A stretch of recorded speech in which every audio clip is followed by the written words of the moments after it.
오늘 이제 우리는 운동량하고 충격량에 대한 얘기를 좀 해보려고 그래요. 운동량, 충격량? 니네 아마 운동량, 충격량은 처음 배울 거야. 무슨 말인지를. 운동량이 뭔지, 충격량이 뭔지, 얘네들이 뭘 나타내는 건지. 이제 사실은 이쪽 통합과학에서는 이제 운동량 같은 경우는 운동량 보존 법칙이라 그래서 그것만 하나 딱 이해하면 돼요. 그 다음에 두 번째가 충격량에서는 우리가 이제 일상생활에서 어떻게 하면 위험에서 예를 들어 교통사고가 났는데 덜 다치는, 그 다음에 높은 데서 떨어졌는데 안 다치는, 뭐 이런 거에 대한 얘기를 충격량으로 설명을 하는 거야. 물리라는 과목 자체가 너무 어렵잖아. 이 물리를 좀 더 쉽게 일상생활하고 좀 접목시켜가지고 이해를 시키기 위해서 이제 한 게 이쪽 파트 충격량이다. 그렇게 이해하시면 됩니다. 그래서 운동량 먼저 출발을 하자고. 첫 번째,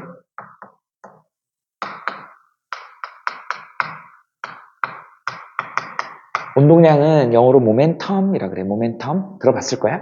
그래서 얘를 스몰 p 이렇게 나타냅니다. 굳이 정의는 뭐냐면 운동의 효과 이렇게 정의를 해볼게요.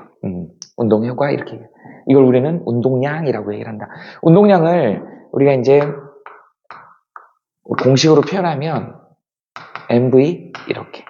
우리 F는 MA처럼 이 운동량도 F처럼 벡터량이다. 그래서 위에다 화살표를 저렇게 쓴 거. 방향이 있다는 뜻이에요. 그런데 결국은 뭐예요? M은 방향이 없으니까 질량이니까 V의 방향이, 우리 봐봐. F는 MA 할 때 F의 화살표가 있고 A의 화살표가 있었잖아.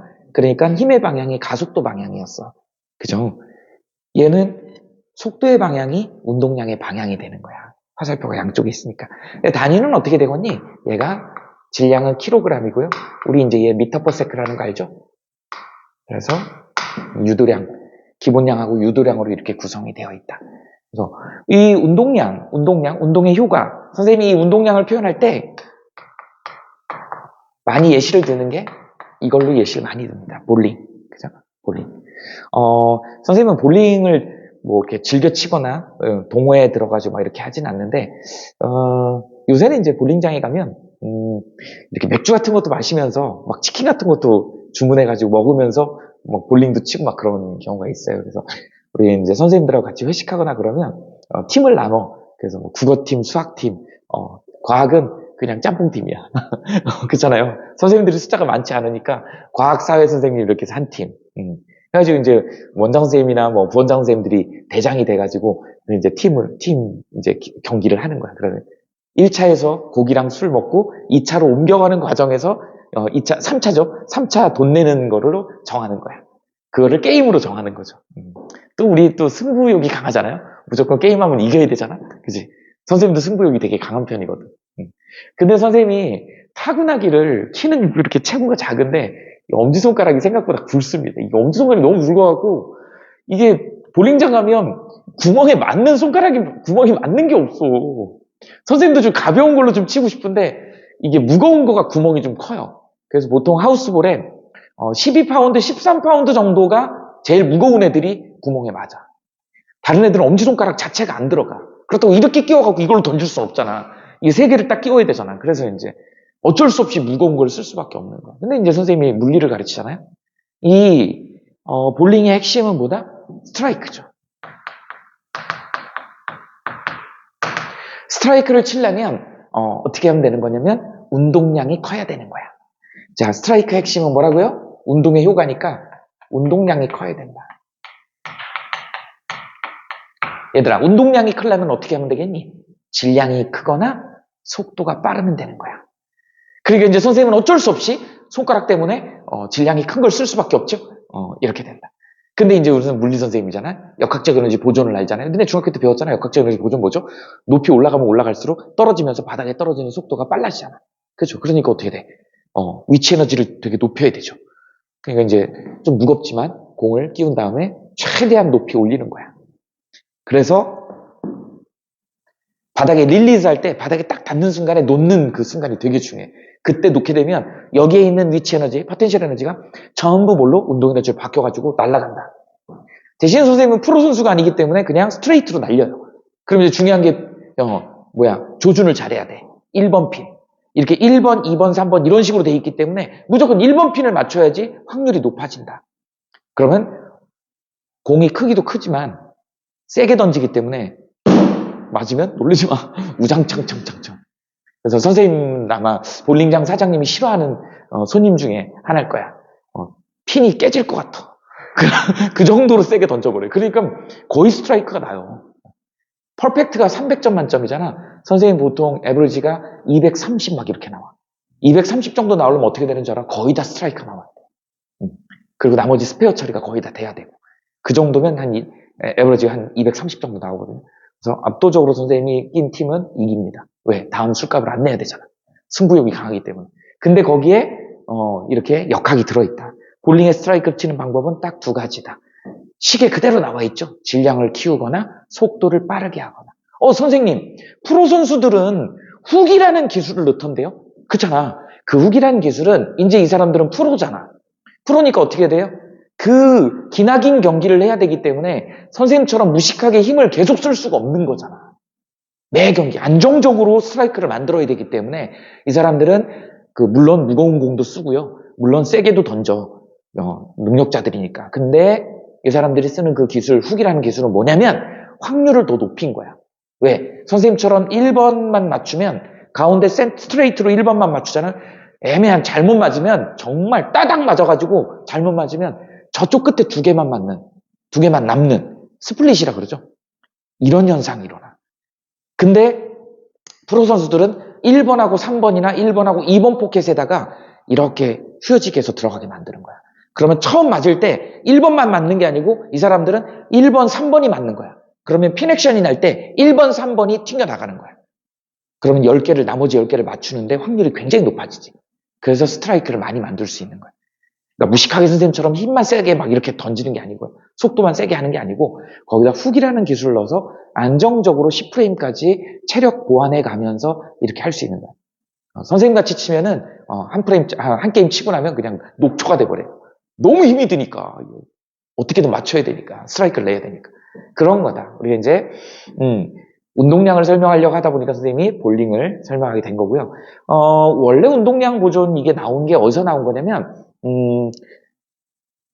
당구로도 설명하는 친구들도 있는 선생님들도 있고 그걸로 설명하는데 보통 이게 어디서 나온 거냐면 우라늄이 핵분열할 때 우라늄 하나가 핵분열을 하게 되면 거기서 중성자가 3개가 튀어나오는데 얘 운동량이 보존이 돼서 나옵니다. 그러다 보니까 그 3개의 중성자가 또 다른 우라늄 3개한테 부딪히는 거야. 그럼 또 각각의 3개들이 3개씩 나오는 거야. 그 3개들이 또 각각의 3개씩 나오는 거야. 전부 다 운동량이 보존돼서 나오는 거야. 그러다 보니까 하나 깨질 때마다 질량 결손 에너지가 나와가지고 그게 순간적으로 폭발이 일어나기 때문에 엄청난 에너지가 순간적으로 나온다.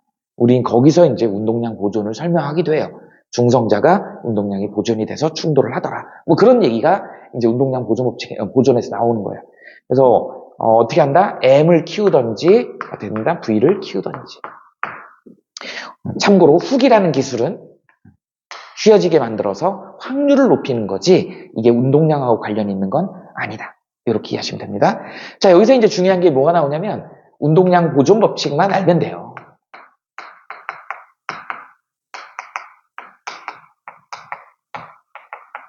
법칙이잖아. 운동량 보존 법칙이에요. 운동량 보존 법칙은 충돌 전 운동량하고 이렇게 나와. 운동량의 합, 충돌 후 운동량의 합이라고 나옵니다.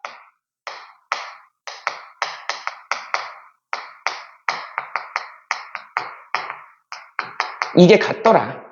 충돌 전 운동량의 합하고 충돌 후 운동량의 합이 같다. 그래서 이걸 갖다가 그림으로 한번 선생님이 그려볼게요. 이렇게 해서 M1이라고 하는 질량을 가진 물체가 V1이라고 하는 속도로 날아가고 있어.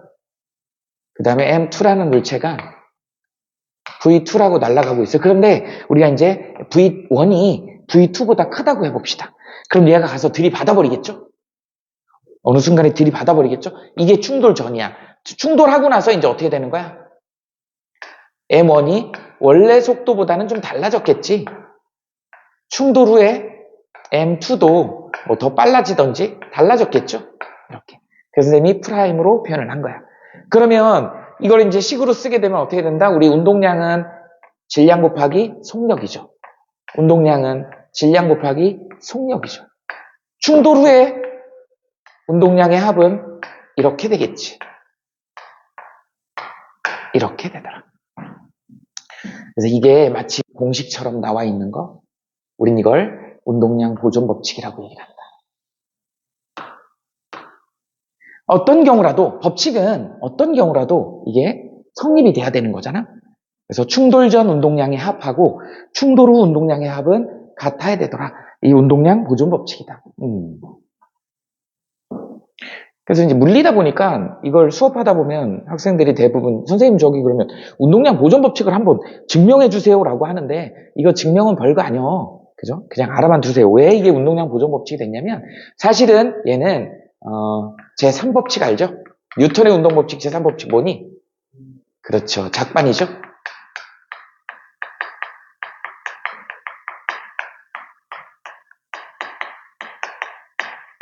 이렇게 작용 반작용의 법칙이야. 작용 반작용. 이거는 이미 누가 뭐라 그래도 법칙이잖아요. 작용 반작용의 법칙. 작용 반작용의 법칙에서 핵심이 뭐였지? F, A, B는 마이너스 F, BA다. 이렇게 됐었죠. 기억나죠? A가 B를 민 힘하고 B가 A를 민 힘의 크기는 같으면서 방향은 반대더라. 작용점은 서로 반대더라. 다른 데 있더라. 뭐 이런 거 작용 반작용 관계 있다 이랬잖아. 그랬을 때 얘네 둘이 얘가 A고 얘가 B라고 그래봐. 얘네 둘이 부딪히는 순간에 1번이 2번한테 준 힘하고 2번이 1번한테 준 힘의 크기는 서로 반대 방향이고 크기는 같을 거 아니야. 이렇게 된 거야. 그러니까 결국은 어떻게 된다? F1, 2는 F2, 1에서 마이너스 이렇게 해주면 된다고. 니네 잘 알겠지만 얘 뭐예요? F는 MA잖아. F는 MA. 이게 마이너스 MA. 뭐 이렇게 되겠지. 이게 1이고 얘가 2라고 한다 그러면. 대신 이제 얘가 뭐였죠? 얘가 속도 변화량이었죠. 델타 T분의 V 마이너스 V 제로. 그래서 이게 1, 1이라고 해봅시다. 그 다음에 여기는 M1 이렇게 해놓고 여기는 이제 마이너스 M2 해고 여기 이제 델타 T분의 어떻게 되면 되는 거야? V2 마이너스 V2의 제로 뭐 이런 식으로 되는 거야. 그럼 이제 어떻게 T는 사라지고 그 다음 마이너스 값이 이제 넘기고 왔다 갔다 하면 이 식이 나온다니까? 그러니까 결국은 작용 반작용의 법칙에서 나온 식이에요. 그러니까 이미 법칙이 뉴턴의 운동 법칙 제3법칙이야. 그걸 갖다가 식을 변형한 거야. 이렇게. 그래놓고 운동량 보존 법칙이다 이렇게 이름을 지은 거예요. 그렇게 이해하시면 돼. 그러니까 굳이 뭐 이걸 증명하고 이럴 필요도 없고 니네들은 이걸로 활용하면 된다. 그래서 이걸 우리는 운동량 보존 법칙이라고 얘기를 한다. 그러면 이 운동량 보존 법칙을 이용해가지고 우리가 어디다 이제 뭘 사용할 거냐는 거야. 이게 이제 핵심이죠. 운동량 보존 법칙에 첫 번째가 있어. 첫 번째가 이제 뭐냐면 이거는 약간 심화 과정이야. 통합과학에서는 계산으로는 이걸 계산해야 돼요. 근데 이제 선생님이 이렇게 세 가지로 분류한 이유가 이건 물리학에서 나오는 거거든. 이 바뀐 교육 과정에서 이제 이름이 물리학 1이 아니고 물리학으로 바뀌었어. 그 물리학에 이제 이 운동량 보존 법칙이 나오는데 운동량 보존 법칙을 크게 세 부류로 나눠. 근데 이제 니네들한테는 그걸 굳이 부류로 나누지 않고 그냥 운동량 보존 법칙으로만 시험 문제 나옵니다. 근데 가만히 문제 보면 아 이건 뭐다 볼 수가 있을 거야. 하나는 뭐가 나오냐면 융합이라는 개념이 나옵니다. 운동량 보존 법칙 중에 융합이라는 게 있어. 어떤 경우냐면 여기에 이제 M1이 이렇게 있고 V1이 이렇게 있어. M2가 이렇게 있어. V2가 이렇게 있는데 아까처럼 뒤에 쫓아오는 V1이 속도가 빨랐다고 해봅시다. 그럼 얘가 어느 순간에 가가지고 얘 들이받아버리겠죠. 들이받고 났는데 결과적으로 얘가 어떻게 되냐면 둘이 뭐가 좋은지 모르겠는데 둘이 이렇게 딱 달라붙어 버렸어. 이렇게 된 거죠. 달라붙어가지고 한 덩어리가 돼갖고 이렇게 날아가더라. 이런 경우가 있을 거라는 거예요. 그럼 이것도 역시 뭐예요? 운동량 보존 법칙이 성립해야 되니까 충돌 전 운동량의 합은 M1 V1 플러스 M2 V2죠. 충돌 후 운동량은 어떻게 돼요? 두 개가 합쳐졌죠? 이렇게 되더라. 이렇게 식을 세워가지고 우리가 미지수를 구하면 되는 거야. 그래서 이 융합의 대표적인 예가 누가 있냐면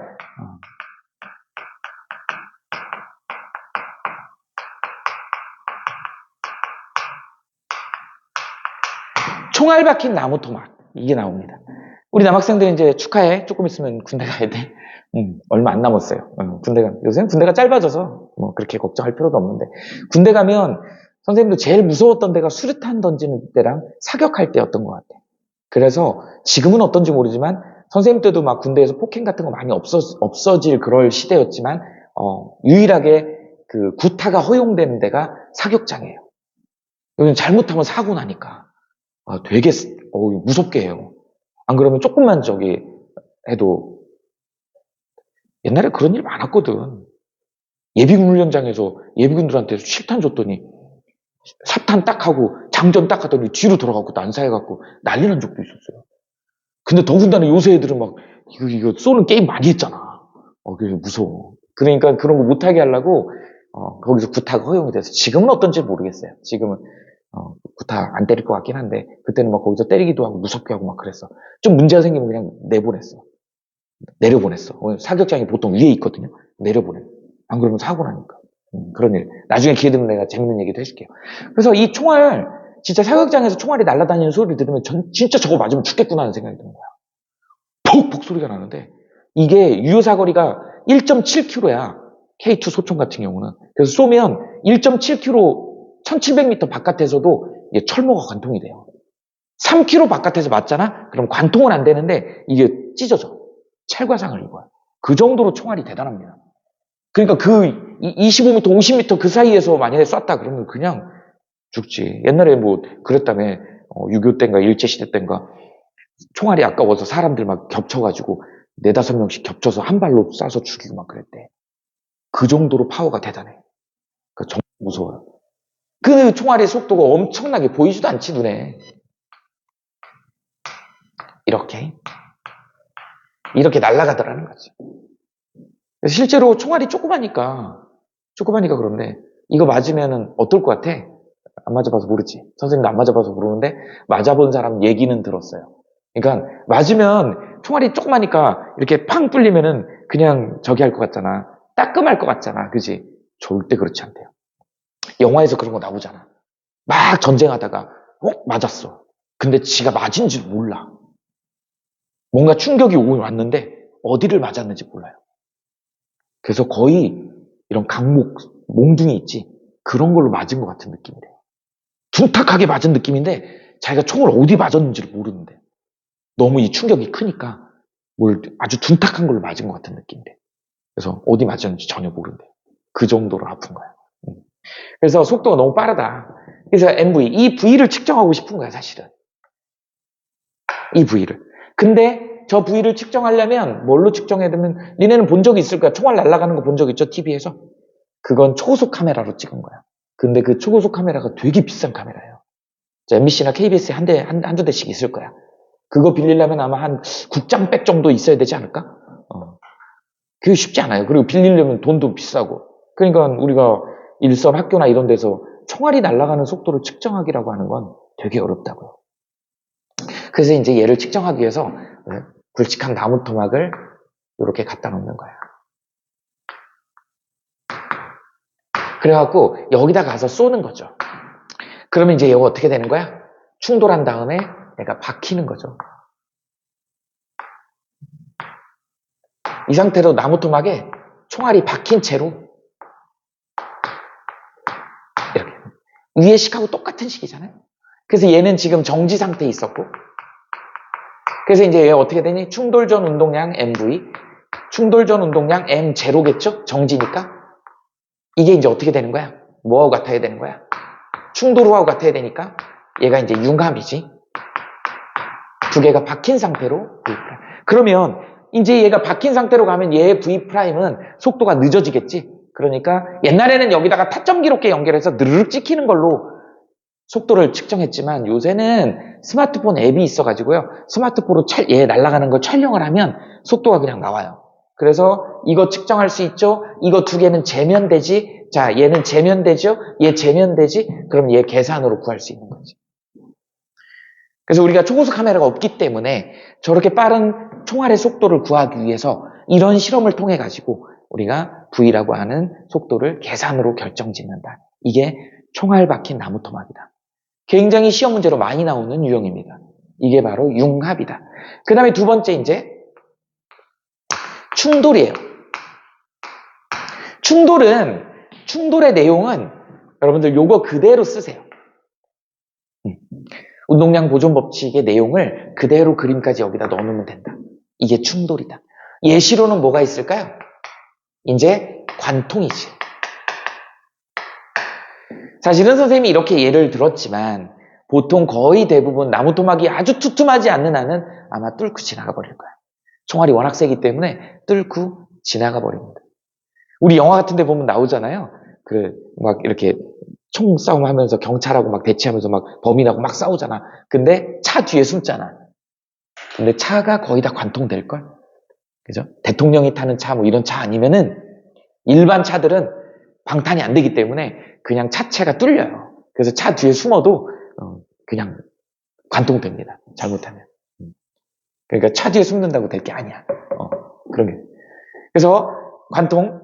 물론 이제 직접 맞는 것보다는 차 통해 갖고 이렇게 해서 뭐 다 맞거나 그러면 좀 총상을 덜 입을 수는 있겠지. 그런 가능성은 있지만 위험하다.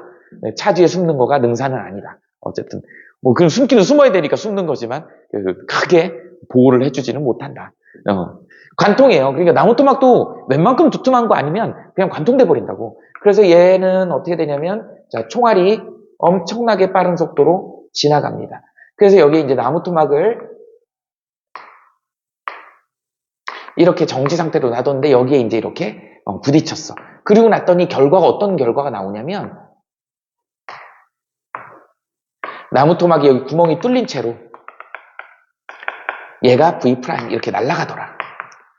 그 다음에 이제 여기에 총알이 튕겨져 나오죠. 관통했으니까. 얘가 또 V2' 이렇게 되겠지. 그러면 우리는 얘네들은 이제 속도가 충분히 늦춰졌기 때문에 이런 애들은 일반 카메라 같은 걸로도 꼭 고속 카메라가 아니어도 카메라로 찍을 수 있더라. 그럼 속도가 측정이 되더라. 그러니까 어떻게 되는 거야? 운동량 보존으로 하면 MV에 M0 이거가 어떻게 되는 거야? 얘는 이제 여기에 질량 결손 총알이 뚫고 지나가면서 질량 없어진 거는 없다고 가정하는 거야. 그래서 M, V' 플러스 M, V2' 이렇게 하면 돼. 그럼 이 값들은 다 측정 가능, 이거 계산 가능. 이렇게 해가지고 계산하는 걸 우리는 충돌이라고 얘기를 합니다. 됐죠? 그 다음에 이제 세 번째. 분열이 있어. 사실은 아까 이제 선생님이 앞부분에서 그 우라늄이 핵분열해가지고 거기서 중성자 3개씩 튀어나오고 이게 기하급수적으로 다른 중성자들한테 막 부딪혀가지고 중성자가 계속 나오면서 에너지가 순식간에 만들어지는 우린 이걸 핵분열이라고 그러고 이걸 폭탄으로 만든 게 핵폭탄이잖아. 그죠? 그 과정을 설명하는 거다. 원래 여기서부터 출발한 겁니다. 예를 들어서 이런 물체가 V라는 속도로 날아가고 있었다고 해봅시다. 그래서 저기 안에 이제 선생님이 예를 들어 기폭장치 같은 걸 만들어갖고 날아가고 있는데 리모컨으로 탁 눌러가지고 터트린 거야. 그럼 중간에 공중에서 날아가다가 터져가지고 얘가 이렇게 두 동강이가 난 거죠. 그래서 M1, M2 이렇게 해서 이쪽으로 날아가고 이쪽으로 날아갔대. V1, V2로 날아갔대. 이렇게 된 거죠. 그래서 충돌 전 운동량 물론 여기 이제 안에 무슨 뭐 화약 기폭장치 이런 것들의 질량은 무시한다고 가정했을 때 그러면 얘가 어떻게 되겠어? MV 이렇게 되면 M1 V1 플러스 M2 V2 이게 일정해야 된다. 충돌 전하고 충돌 후 분열 전하고 분열 후가 같아야 된다라고 하는 것이죠.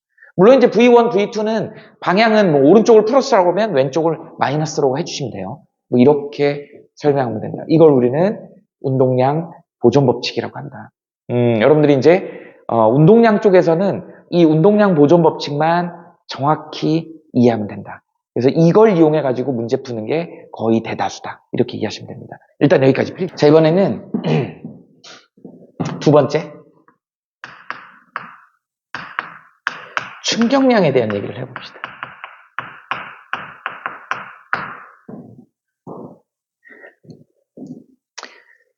충격량. 충격량은 우리가 이제 I 이렇게 표현을 하죠.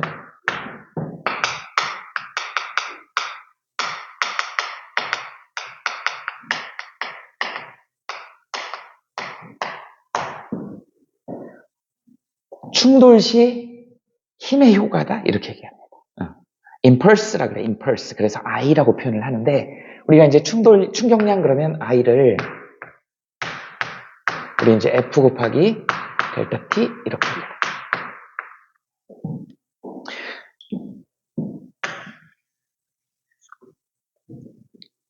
충격량도 역시 뭐다?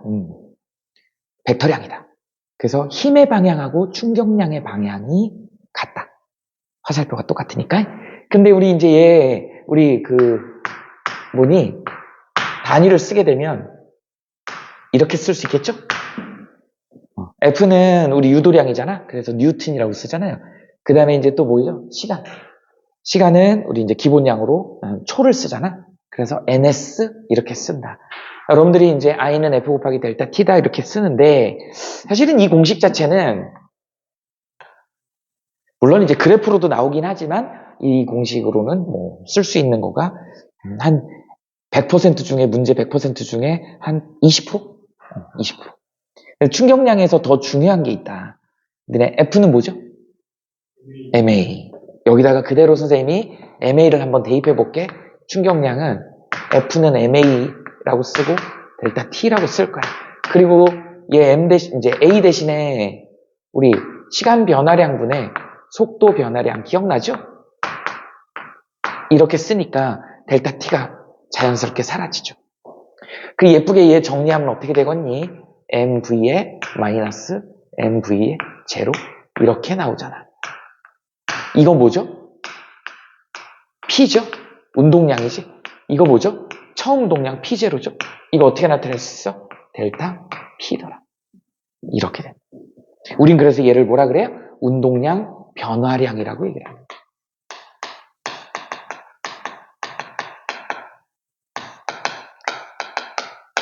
이렇게 증명을 하면 돼. 이렇게 증명을 하시면 됩니다. 그래서 우리는 여기 나오면 F 곱하기 델타 T를 여러분들은 델타 P로 놓는 게 훨씬 더, 이게 한 80% 시험 문제 나온다. 공식으로만 한 20% 시험 문제 나온다.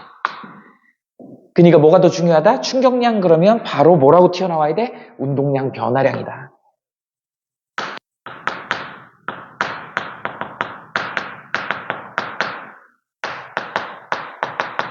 진짜로 이건 하늘이 두 쪽 나도 머릿속에 넣어놔야 되는 거야. 충격량은 무조건 운동량 변화량이다.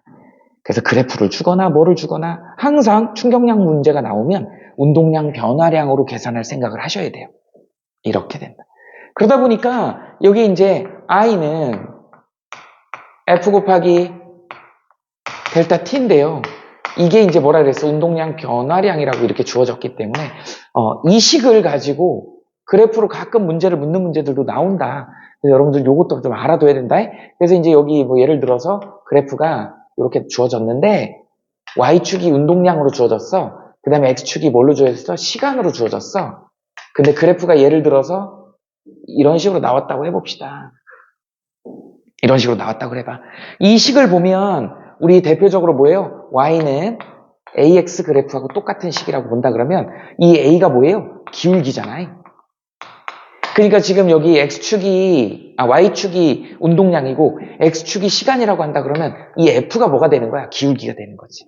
이렇게 된다. 그래서 이 그래프를 이렇게 두 파트로 나누면 여기를 T1이라고 그러고 여기를 T2라고 한다 그러면 여기는 지금 기울기가 일정하죠? F가 일정한 걸로 나오겠지. 여기 기울기는 뭐예요? 빵이지? 0이지? 이렇게 되더라. 그래서 기울기가 있다는 얘기는 힘이 일정하게 있는 거니까 여기는 뭐라 그랬어? 등가속도 운동 구간이게 됐죠. 그 다음에 여기 구간은 뭐겠어? 힘이 0이니까 가속도가 0인 구간이니까 여기는 등속 운동 구간. 그래서 그래프만 보고도 얘가 운동이 어떤 운동인지 알아야 되고 그래프 기울기를 구해가지고 F를 구해서 거기다가 질량으로 나누면 가속도 그래프로도 그릴 수 있더라 라고 하는 것이지. 이런 것들을 이제 응용해서 할 수 있어야 되는 게 조금 심화 과정으로 나오는 경우다. 그래서 충격량이 나오면 일단 충격량은 F 곱하기 델타 T이기도 하지만 운동량 변화량이 더 주도적이다. 이렇게 이해하시면 됩니다. 그래서 이 운동량 변화량으로 시험 문제 아주 잘 나오는 게 뭐냐면 이런 거 있죠. 옛날에 야구 선수 중에 요새는 뭐 야구 여왕인가? 그 선생님이 야구를 좋아해서 그것도 보는데 여자들이 되게 잘하더라고요, 야구를. 근데 대부분 다 운동선수들이야. 다 국가대표급 선수들을 종목별로 모아가지고 이제 한 종목인 야구를 시키는 거야. 뭐 핸드볼 선수, 그러니까 핸드볼 공 던지는 그 저기니까 야구공도 잘 던지죠. 그 다음에 테니스 치던 선수니까 뭐예요? 타격이 되게 좋아. 뭐 어떤 공이든 다 쳐. 그런 경우. 그래서 잘하더라고. 어쨌든 그 야구 방망이를 한번 예를 들어볼게요. 야구 방망이가 이렇게 있어.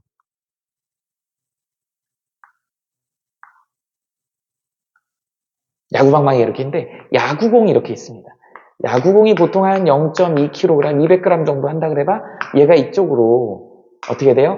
10m/s로 날아가고 있는데 얘가 야구방망이로 두들겨 패가지고 이 공이 반대편으로 이쪽으로 어떻게 돼요? 뭐 예를 들어서 10m/s, 15m/s로 날아갔다 그래요. 10m/s로 날아오고 있는 공을 갖다 후드려 패가지고 15m/s로 날아가겠다. 그랬을 때 이 방망이가 받은 충격량이 어떻게 될 거냐 이걸 계산하라라고 나온다고. 그러면 자 봐봐 여기 충격량을 계산하래. 아무리 눈 씻고 봐도 F 델타 T가 없어요. 그래서 이 공식으로는 절대 구할 수가 없음이야.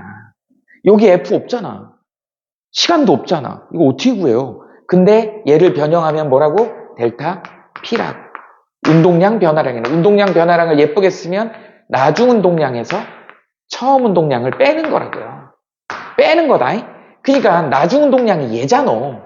그런데 여기서 이제 진짜 조심해야 되는 게 뭐다? 오른쪽으로 가는 걸 플러스, 왼쪽으로 가는 걸 마이너스. 이 부호를 정확하게 써줘야 된다. 그러다 보니까 어떻게 되는 거예요? 여기가 이제 어떻게 돼? 0.2kg 곱하기 나중에 얼마야? 마이너스 15. 그 다음 빼기 0.2 곱하기 10 이렇게 되는 거야. 그럼 얼마예요? 이건 3이고 2니까 5가 되는 건가? 마이너스 5 뉴턴 X. 결과를 봐봐. 결과를 보니까 어떻게 돼? 날라오던 운동량하고 날아가는 운동량이 합쳐졌지? 이걸 한꺼번에 얘가 받는 거야. 이렇게 되는 거예요. 무슨 얘기인지 알겠어? 합쳐진다. 그 다음에 방향은 처음 날라오던 방향의 반대 방향으로 작용을 한다. 이게 바로 충격량이다. 이렇게 이해하시면 돼요. 이 충격량 문제는 뭐 쉬운 예로 이런 예를 한번 들어볼게요. 우리 나중에 이제 고등학교 졸업하고 이제 다들 남학생, 여학생들 다 남자친구, 여자친구 생기겠지. 그러면 이제 좀 썸 타는 단계가 있고 그 다음에 이제 조금 더 이제 친해져서 진짜 너 오늘부터 일일째 사귀는 거다. 이게 되려면 뭔가 계기가 있어야 되잖아. 가장 좋은 계기가 되는 게 어디예요? 놀이동산에 가야 돼. 놀이동산. 그 사랑의 감정이 이렇게 좀 이렇게 가슴이 벌렁벌렁 뛰는 그런 감정이 돼요.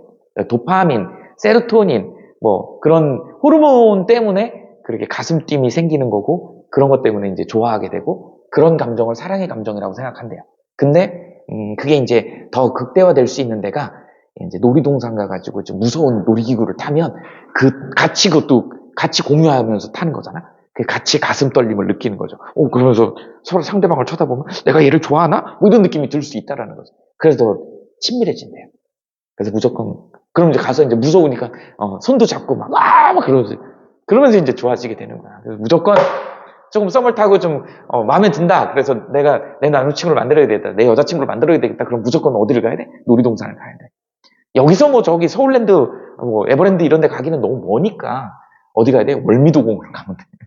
월미도공원 가면 돼요. 거기 가면 오히려 훨씬 다채로운 것들이 많아요. 대부분 이제 남자들은 아까 군대 얘기했지만 군대 갔다 오면 그 군대 부심이라는 게 있잖아요. 자기가 뭐 특등사수였대. 자기가 뭐 특수 뭐라 그러지? 요새 전투 뭐라고 하던데. 총 잘 쏘고 그러면 휴가도 많이 보내주고 그래요. 근데 이제 군대 갔다 온 사람들 다 자기가 총 잘 쐈다고 그래. 근데 그거 다 좀 약간 거짓말이야. 근데 가면 월미도공원 가면 많이 있는 게 뭐 있냐면 그 공기총으로 이렇게 싸갖고 인형 맞춰가지고 인형 떨어뜨리는 게 있어. 뭐 10,000원씩 내면 총알을 몇 발 줘요. 그러면 해갖고 탁. 그럼 이제 남자들이 오빠가 말이야 군대 있을 때 총 좀 쐈다 그러면 거기서 이제 멋있게 딱 하면 진짜 어머 오빠 멋있어요 막 이렇게 되는 건데 거기서 이제 못 쏴버리면 이제 바보 되는 거지. 연습을 평소에 많이 해야 돼. 근데 만약에 선생님이 조건을 줘볼게. 거기에 이제 뭐 예를 들어 조건이 이제 물리니까 조건이 좀 까다롭긴 하죠. 똑같은 질량의 총알을 줬다 그래봐. 근데 총알이 두 종류야. 하나는 납총알이야. 하나는 고무총알이야. 그랬을 때 누가 이제 여기서 질량이 같다는 조건이에요. 누가 더 인형을 넘어뜨릴 확률이 높을 거냐 라고 하는 거야. 어떤 걸까? 고무총알. 왜 그러겠어? 그렇지, 튕겨나오니까. 납총알은 틱 맞으면 이렇게 떨어져요. 근데 고무총알은 맞고 튕겨나가요. 아까 봤지? 되튕겨 나오는 게 많을수록 얘한테 같은 질량이기 때문에 얘한테 충격량을 더 주는 거야. 이해돼 무슨 말인지? 그래서 넘어뜨리는. 근데 보통 우리가 이제 일반적으로는 그냥 크기가 같은 총알이면 납총알이 질량이 무거울 거 아니야. 그런 경우는 당연히 납총알이 성능이 좋지. 근데 만약에 똑같은 조건에서 질량이 똑같다는 조건에서 납총알하고 고무총알을 선택해라 그러면 여러분들은 고무총알을 선택을 해야 된다. 고무총알은 어떻게 된다? 대충에 나오기 때문에 얘한테 충격량을 더 많이 2배로 주는 거다. 이렇게 이해하시면 됩니다. 그래서 야구장에 선생님도 야구 좀 했는데 야구 가면은 보통 이제 18.44m가 투수 마운드예요. 그럼 투수도 공을 정말 잘 어깨가 좋아서 공을 잘 던진다고. 근데 진짜 투수보다 어깨 좋은 사람들이 누구냐면 저기 중견수야. 중견수는 우리나라 그 제일 넓은 경기장이 잠실야구장이거든. 잠실야구장이 홈플레이트에서 홈런 그 펜스까지가 120m예요. 120m 정도 돼. 근데 중견수들이 수비하는 위치가 대부분 한 100m 정도 됩니다. 근데 프로야구 선수 중에 그 중견수에서 공을 잡아가지고 3루에 주자가 있어. 공을 플라이로 잡잖아요. 그럼 홈스틸 들어가잖아. 그러면 거기서 공을 던져도 다이렉트로 홈까지 던지는 사람이 드물어요. 어깨가 그 다이렉트로 한 100m를 던져야 되거든. 야구공으로 어깨가 아무리 좋아도 100m 던지기가 쉽지 않거든요. 그런 거. 근데 옛날에 이제 그런 선수들이 몇 명 있었어. 그래서 그 선수가 중견수에서 만약에 공을 잡았다. 그러면 3루 못 들어갑니다. 이 사람이 정확히 쏘면 원바운드 정도로 포수한테 들어가기 때문에 그냥 태그아웃 당하는 거야. 그러니까 그 사람이 또 그 중견수가 공을 잡으면 이걸 홈스틸을 못 하는 거야. 그런 정도. 그러니까 어깨 좋은 사람이 한 90m 던져. 90m 던져. 투수는 짧은 구간에서 세게 던지는 사람인 거고. 이렇게 되죠. 그러니까 투수도 뭐 어깨가 좋아봐야 그 정도 되는 거. 그러니까 투수한테 공을 주면서 홈플레이트에서 던져가지고 120m 던질 수가 없다라는 거죠. 아무리 세게 던져도 홈런을 넘길 수가 없는 거야. 그 다음에 이제 홈런 타자들 있지? 홈런 타자들 이제 판고라 그래. 훈련할 때 들고 공을 쳐주면 수비하라고 이렇게 쳐주는 게 있어. 그럼 본인이 들고 치는 거예요? 들고 치면 웬만큼 힘 좋지 않고는 120m를 못 넘깁니다. 그냥 땅 치면 아무리 세게 쳐도 윙 가다가 공기 저항 때문에 뚝 떨어진다. 근데 신기하게 18.44m에서 투수가 던지면 장타자가 그걸 받아서 치면 어떻게 돼요? 장애 홈런으로 나와. 그게 이거 뭐예요? 날라오는 걸 받아치니까. 혼자 백날 쳤을 때 못 넘겼어. 혼자 던질 때는 못 넘겼어. 근데 던진 거를 받아치니까 장애 홈런까지 되더라는 거지. 이게 바로 충격량에 해당돼요. 그래서 여러분들 꼭 기억해야 되는 게 이런 문제 나왔을 때는 이 값이 커져야 돼. 이거 놓치면 안 돼요. 그러다 보니까 어떻게 된다? 이 마이너스 값에서 이걸 뒤에 값을 빼는 거니까 마이너스 플러스 절대값이 커지는 거야. 이게 충격량의 의미다. 이해되죠? 이렇게 된다. 이거 굉장히 중요합니다. 충격량. 그래서 이렇게 정리해 두시면 돼요. 이게 바로 충격이다. 충격량이다. 그러면 충격량을 설명하기 위해서 이제 두 가지가 있어. 어떤 게 있냐면 첫 번째.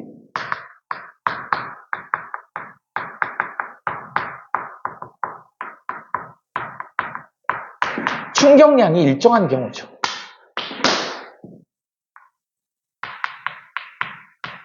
이게 시험 문제 제일 많이 나오는 거죠. 충격량이 일정한 경우. 이제 어떤 경우냐면 대표적인 예가 계란, 접시 이런 거였지. 예전에 4월 21일이 지금도 4월 21일이 과학의 날일걸? 4월 22일은 무슨 날일까? 4월 22일 부활절? 좀 비슷해요. 4월 22일 선생님 생일이야. 잘 기억해. 과학의 날 다음 날이 과학 선생님 생일이야. 꼭 기억해. 뭐 선물 같은 거 기대하지 않습니다. 4월 22일이 선생님 생일이고 4월 21일이 과학의 날이야. 그러다 보니까 과학의 날 행사를 많이 했어요. 지금도 근데 뭐 학생부가 많이 축소되긴 했지만 학교 내에서 하는 행사들 해가지고 뭐 수상 경력이나 이런 거 요새는 그거 갖고 많이 치진 않는데 옛날에는 수상 경력 이런 게 이제 학생부 종합전형에서 많이 쓰였거든. 그러다 보니까 학교 행사하면 다 참석하고 막 그랬어요. 그래서 제일 많이 하는 게 뭐였냐면 물로켓 하는 거. 그 다음에 또 많이 하는 게 뭐냐면 계란 높은 데서 떨어뜨려서 안 깨지게 하는 거. 그래서 똑같은 재료를 주고 계란을 주고 그다음에 이제 대회 나가기로 이제 저기를 하면 그 똑같은 계란을 줘요. 뭐 이사장 아들이라고 타조알 주는 거 아니야. 똑같은 계란을 줘. 그리고 뭐 너무 높으면 안 되니까 한 2층 높이 정도를 똑같은 높이를 줘요. 그리고 재료를 뭐 나무젓가락이나 뭐 스펀지나 뭐 이런 걸 똑같은 재료를 주고 이 재료를 활용해서 충격력을 줄여가지고 얘를 갖다가 안 깨지게 하는 사람이 이제 우승하는 거야. 하면 난리도 아니야. 밑에 그냥 다 깨져가지고 계란 또 묻으면 지워지지도 않잖아요. 그 나중에는 이제 뭘 하냐면 너무 지저분하니까 나중에는 선생님들이 삶은 계란을 줬어.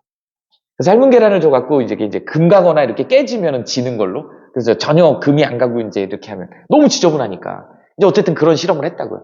접시 같은 경우도 똑같은 높이에서 떨어뜨렸을 때 깨지지 않게 하는 거. 그 대표적인 예가 이제 어떤 거있냐면 이거를 같은 종류의 계란이고요. 그 다음에 같은 높이를 주는 것이지. 이런 조건이 바로 뭐다? 충격량이 일정한 거야. 충격량이 일정한 거야. 그런데 바닥의 상태를 다르게 해준 거죠. 하나는 요렇게 되더라. 하나는 요렇게 되더라. 그래서 지금 A라고 하는 거랑 그 다음에 노란색의 B가 있는데 우리 이제 B를 푹신한 방석이라고 해볼게. 그 다음에 A는 그냥 시멘트 바닥이에요. 이렇게 되더라. 이렇게 되더라. 차이는 뭐예요? 여기를 T라고 하면 여기는 2T라고 해봅시다. 시간이 2배 걸렸지. 충돌 시간이 평균 충돌 시간이 2배 정도 걸렸어. 그러다 보니까 푹신한 방석에서는 안 깨지더라. 근데 시멘트 바닥에서는 확 깨지더라는 거지. 이거의 이제 핵심이 뭐냐면 깨지게 되는 힘의 크기가 한 이쯤 되는 거야. 여기를 선생님이 F깨라고 할게요. F깨가 딱 정해져 있어. 이게 이제 계란이 깨지는 어떤 힘이야. 근데 시멘트 바닥에 떨어뜨리면 순간 저기를 넘어가 버리지. 깨지는 거예요. 근데 얘는 못 넘어가지. 그러면 충돌 시간이 길어져가지고 충격력이 작아지기 때문에 이렇게 표현을 하는 거야. 그래서 여기 보면 I는 F 곱하기 델타 T라고 써놓고요. 자, 이게 어떤 경우냐면 뭐가 일정? 얘가 일정한 거야. 얘가 일정한 건 같은 높이에서 같은 종류의 계란을 떨어뜨린 거예요. 그러니까 충격량은 일정한 거야. 근데 뭐를? 충돌 시간을 이거를 길게 하는 거야. 그럼 당연히 뭐가? 충격력이 줄어드는 거죠. 이걸 충격력. 또는 충격력이란 발음이 이 충격량하고 막 헷갈리다 보니까 보통 평균 힘이라는 표현을 쓰기도 해요. 그래서 평균 힘이 깨지는 힘보다 작기 때문에 안 깨지더라. 이유는 뭐라고요? 충돌 시간이 길어져서. 이렇게 되는. 이거의 대표적인 예가 이제 이런 예들이죠. 그러니까 여기서 이제 핵심은 뭐예요? 이 아래 면적이 같은 거야. 이 아래 면적이 같은 겁니다. 이 면적이 의미하는 게 바로 뭐다? 충격량이야. 그래서 이런 경우에 면적이 일정, 동일. 이 면적이 동일한 걸 우리는 다른 말로 뭐라 그래야 돼? 충격량이 일정하다 이렇게 얘기를 합니다. 이렇게 계산하시면 돼요. 근데 지금 선생님이 곡선 그래프잖아요? 곡선 그래프. 이렇게 돼서 면적 구하는 걸 니네는 아직 안 배웠지만 적분이라 그래. 그러다 보니까 니네들한테는 시험 문제 어떤 식으로 나온다? 이런 식으로 나온다. 그래서 삼각형 면적 정도는 구할 수 있지? 이렇게 면적 구하는 거, 우리 이 면적을 우리는 뭐라고 한다? 충격량이라고 한다. 그래서 시험 문제는 이런 식으로 나온다. 힘이 일정하게 나올 수도 있어요.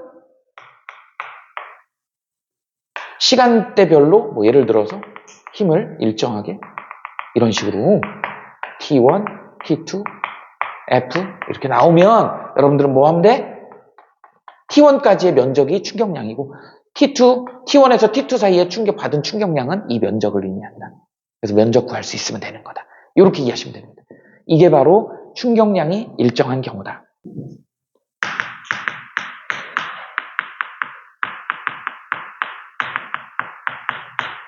평균 힘이라고 많이 나와, 최근에는. 충격력이 일정한 경우. 그러니까 F가 일정한 거야?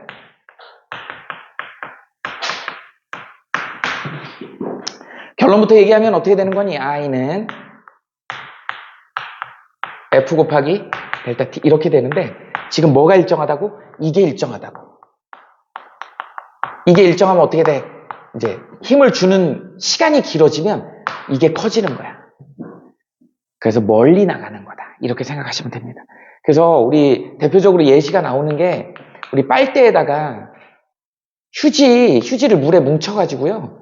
빨대에 딱 들어가게 끼우는데 하나는 요쯤에다 끼우는 거야. 하나는 여기다 끼우는 거예요. 그래가지고 여기서 이제 입으로 부는 거야. 근데 사람의 입으로 부는 힘은 거의 일정하죠. 그러니까 지금 평균 힘이 일정한데 이 힘을 불면 얘는 지금 힘을 받는 순간이 여기잖아. 그러니까 요만큼 나간다고. 얘는 힘을 받는 시간이 요만큼이잖아. 멀리 나간다고. 이렇게 된다. 그러니까 같은 힘을 오랜 시간 받게 되면 멀리 나가게 된다. 이렇게 되는 거야. 마찬가지로 포를 쏠 때도 81mm가 있어요. 이런 포가 있어요. 얘는 쏘면은 큰 산 하나 정도 넘길 수 있는 정도 수준이에요. 얘가 이제 81mm. 그래서 166mm 자주포 같은 게 있어. 근데 이제 물론 포가 다르지. 탄이 다른데 만약에 같은 탄을 썼다고 가정을 했을 때 얘는 166mm죠. 161mm였나? 그래서 기억이 잘 안 난다. 근데 얘가 어떻게 166mm일 거야 아마. 얘가 어떻게 돼? 포신이 훨씬 길거든. 길이가 기니까 얘는 요만큼밖에 못 나간다고. 얘는 멀리 나가죠. 이렇게 돼. 요즘아 나중에 남자친구가 말 안 들으면 남자친구 뺨 한 대 때리고 싶을 때 어떻게 때린다? 이렇게 때리면 안 된다고. 어떻게 돼요? 올려 붙여야 돼. 같은 힘이면 채공 시간 오래 가야 돼. 이렇게. 그럼 나가 떨어집니다. 이게 바로 충격력을 일정하게 했을 때 닿는 시간을 많게 해가지고 멀리 나가게 하는 거다. 그러니까 이거보다는 사실은 앞부분에 이 충격량이 일정할 때 이거예요. 대표적인 예가 뭐가 있을까? 얘는 이 예시를 선생님 설명 안 했는데 소방 매트 있죠? 높은 데서 떨어져도 안 다치게 하는 거, 그치? 예전에 좀 안 좋은 사고가 있었잖아요. 그거 잘못 설치해가지고 잘 뛰어내렸는데 튕겨져 나가서 2차 사고로 돌아가신 경우가 있어요. 그게 뛰는 것도 잘 한복판에 한가운데 잘 설치를 해야 되는데 이게 고기 속에 공기가 들어있다 보니까 그러니까 가운데 푹신한 데로 이렇게 탁 떨어져야지 거기다 안착이 돼야지. 근데 주변으로 튕겨나가니까 이게 꽤 소방 매트가 두껍거든. 그러니까 튕겨나가갖고 2차 사고로 이제 그런 경우 사망사고가 있는 경우도 있었어요. 그러니까 뛰어내리는 것도 조심해야 된다. 소방 매트 또 뭐 있어요? 에어백. 에어백 뭔지 알지? 그러니까 닿는 시간을 길게 하는 거야. 그 다음에 뭐 있죠? 아까 방금 얘기했던 야구 얘기했죠? 야구 얘기했을 때 포수 미트. 포수 글러브를 포수 미트라 그래. 포수 미트는 되게 두툼하게 생겼잖아. 그리고 우리 공 받을 때 어떻게 받니? 뒤로 빼면서 받지. 이렇게 받으면 손바닥 굴라요. 그래서 뒤로 빼면서 받아야 된다. 충돌 시간을 길게 해야 되기 때문에.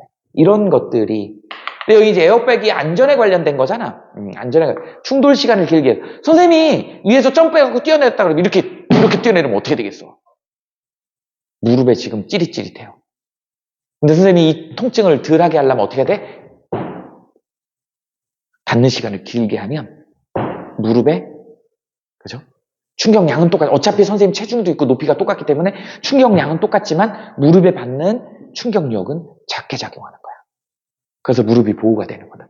근데 이거에 비해서 이제 우리가 뭐가 있어요? 안전벨트가 있지. 니네 이 안전벨트는 조심해야 된다. 안전벨트를 충돌 시간이 길게 해가지고 이게 저게 한 게 아니야. 얘는 니네 안전벨트는 여기에 충돌이 탁 되면 탁 걸려요. 그렇게 되어 있어. 그럼 안전벨트는 뭐 하는 거니? 튕겨서 나가는 걸 막는 거야. 그러니까 뭐를 막는 거야? 관성을 막는 거야. 그래서 벨트를 안 하면 그죠? 유리창 밖으로 튕겨나가면서 유리창에 부딪혀가지고 여기 김치 국물이 줄줄 흐르는 거다. 이렇게 되는 거다. 그래서 에어백하고 안전벨트는 전혀 다른 안전이다. 물리적으로 다른 거다. 안전벨트는 관성을 막아주는 거고, 그 다음에 에어백은 뭐예요? 충돌 시간을 길게 해서 충격력을 작게 해가지고 덜 다치게 하는 거다. 예. 그래서 이런 예시들을 좀 알아두면 좋겠다. 그 다음에 이제 평균임이 일정한데 평균임이 닿는 시간을 길게 해가지고 충격량을 길게 하는 거는 방금 이런 거다. 투포한 선수, 해머 던지기 선수가 이렇게 해서 이렇게 돌려가지고 힘을 일정해 주면서 날리잖아요. 투포한 선수가 그냥 이렇게 안 던지잖아. 이렇게 던지면 팔 다 빠져버려. 어떻게 돼요? 이렇게 해서 길게 밀잖아요.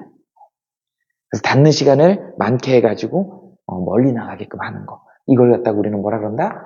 충격력이 일정할 때 시간이 길어지면 충격량이 증가해서 멀리 나가더라 라고 하는 거에 대한 얘기를 정리하시면 됩니다. 이 정도 정리하면 될 것 같아요.